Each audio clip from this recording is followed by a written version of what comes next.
Ստեփանամարտի, Սարդարապատի եւ Ղարաքիլիսայի հաղթանակի տրամաբանությունից ծնվեց մեր անկախ Հայաստանը, առաջին հանրապետությունը, պայմանական առաջին հանրապետությունը։ Ծնվեց լքված,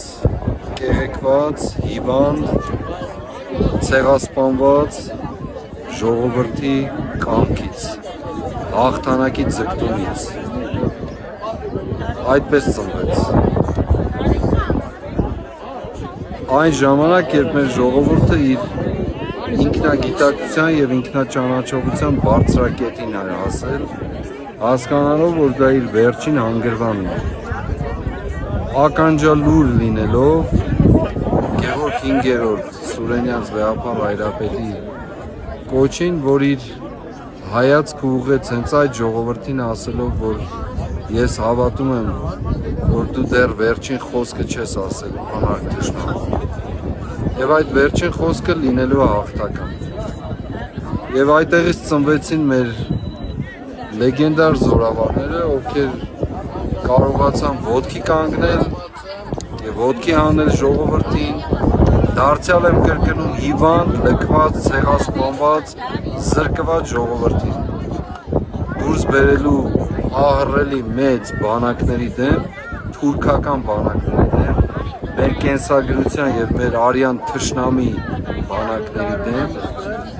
որոնք մինչև այսօր շարունակում են այդպիսին լինել,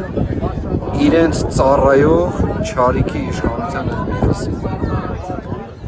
Եվ նրանցից մեկը Դրաստամատ Կանայանն էր, ով այստեղ հենց այս վայրերում, այս ամբողջ շղթայի մեջ կարողացավ մեր աշխարհազորի հետ միասին հաղթանակը կնքել եւ պատճառ լինել մեր այսօրվա գոյության, պատճառ լինել մեր սխրանքների եւ վերլուծությունների բազմաթիվ։ 2002 թվականի հոկտեմբերի 26-ին Դրաստամատ Կանայանի շիրիմը ես եմ մտնել որպես արագացողի թեմի առաջնորդ եւ ինձ համար եղել է խորհուրդ, առաջնորդության խորհուրդ եւ հիշում եմ այդ օրերին ասելով, որ մեր այս ամբողջ լեռնապարի մեջ եւս մի գագաթ ավելացավ։ Այսօր մենք կոչված ենք ազատագրության, ուղղակի ազատագրության։ Այն պատգամներով, այն կամքով, այն տեսիլքներով, ինչ որ ուներ մեր սիրելի հրամանատարը Դրաստամատ Կանայանը, մեր բոլոր հրամանատարները, Գեներալ Սիլիկյան, Պողոսբեկ Փիրումյան, Դանիելբեկ Փիրումյան, Գարեգին arczepiskopos Հովսեփյան, Զավեն եպիսկոպոս, Եզնիկ եպիսկոպոս, Տաճատ քահանա, Դանիել քահանա,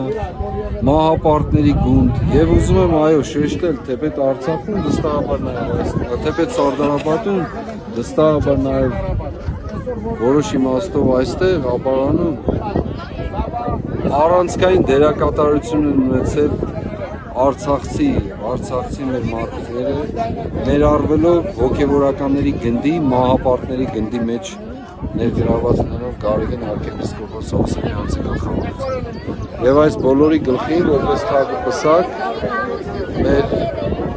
երջանկահիշատակ Գևորգ 5-րդ Սուրենյանց կաթողիկոս, որի մի փոքրիկ խոսքը պատճառ եղավ արթնացնելու, ոտքի անելու եւ հաղթանակի տեսիլքը վերադարձնելու այդ ժողովրդին, ասելով, որ ես չեմ լքի մայրաթոռը, այլ կնահատակվեմ այստեղ որպես գաղափար եւ ժողովրդին հրավիրելով տեր կանգնելու, ծառա լինելու իր սրբություններին, իր ինքնության, իր գոյության։ Այսօր մենք նույն իրականության առջև ենք, ոչ միայն արտաքին թշնամու, այլև հենց ներքին թշնամու։ Նախ մեր տունը ազատագրելու եւ ապա մեր տունը վերականգնելու մեր պատվի եւ մեր կյանքի։ Շնորհավոր տոնը։ Անկախ Հայաստան։